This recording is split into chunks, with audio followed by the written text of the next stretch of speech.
Il faut observer que quand la révision de la Constitution ne passe pas, il faut voter des lois pour exclure et pour faire couler le sang des Béninois, pour envoyer des Béninois en prison et pour contraindre d'autres à l'exil. Ce que nous avons observé en 2019.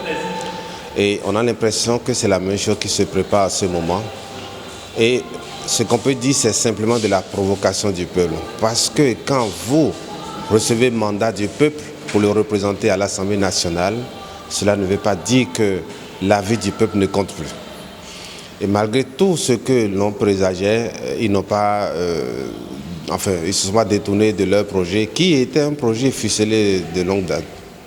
Alors, ce que je peux dire par rapport à ce qu'il faut faire actuellement, c'est qu'il faudrait que dans un premier temps, que ce n'est pas une question de cours dans un premier temps, c'est une question du peuple. Parce que, comme l'a dit le président Tevoidre, si le pouvoir appartient au peuple et quand le peuple n'est plus d'accord avec vous, qu'à tout moment il peut vous retirer le pouvoir.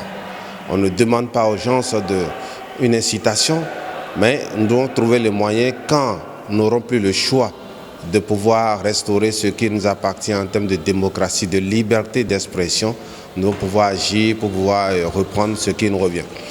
Mais ce que je peux dire, moi je porte espoir. Je porte espoir que la Cour, parce qu'il y a au moins un monsieur que j'ai connu qui, pour l'éthique qu'il a tout le temps enseigné à l'université, pour l'homme de science qu'il représente, doit pouvoir faire l'effort de se départir des intérêts personnels actuels et éphémères et dire le droit. Je voulais parler du président de la Cour constitutionnelle, le professeur Dorothée Sosa.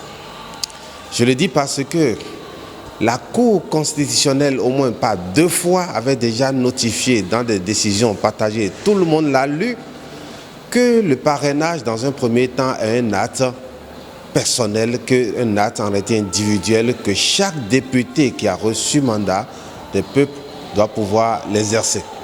Contraindre aujourd'hui les partis politiques, contraindre les députés aujourd'hui à remettre leur parrainage en réalité à leur parti politique, c'est une restriction de la liberté d'expression et je pense qu'il faut laisser la démocratie respirer. Je pense également qu'il y a eu exclusion des autres partis politiques qui ne sont pas aujourd'hui représentés à l'Assemblée nationale. Nous voulons prendre un nouveau départ en 2026 pour des élections libres et générales.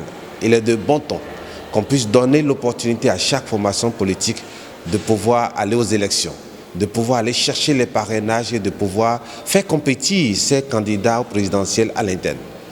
Dire aujourd'hui que c'est ceux qui sont là qui vont parrainer dans les conditions actuelles, je pense en réalité c'est de l'exclusion. Je pense également que ces gens-là, ils jouent avec le nerf du peuple parce que nous faisons partie de ceux qui ont proposé la réduction des cautions. Rien ne justifiait que ce soit seulement la caution des présidentielles aujourd'hui qu'on diminue considérablement et de moitié, aujourd'hui ne pas réduire la caution pour les législatives. Nulle part dans l'Afrique de l'Ouest, nulle part au monde, personne ne paye 1,5 million pour être juste candidat. Si nous savons les conditions en réalité de notre rémunération au pays aujourd'hui, où est-ce que les jeunes vont trouver les 1,5 million pour aller aux élections quand nous savons que 80% des Béninois sont des jeunes?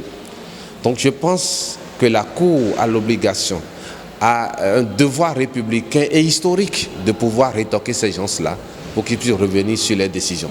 Mais si la Cour ne le fait pas, je pense que le peuple doit pouvoir prendre ses responsabilités. Par quels moyens? Je ne le sais pas encore.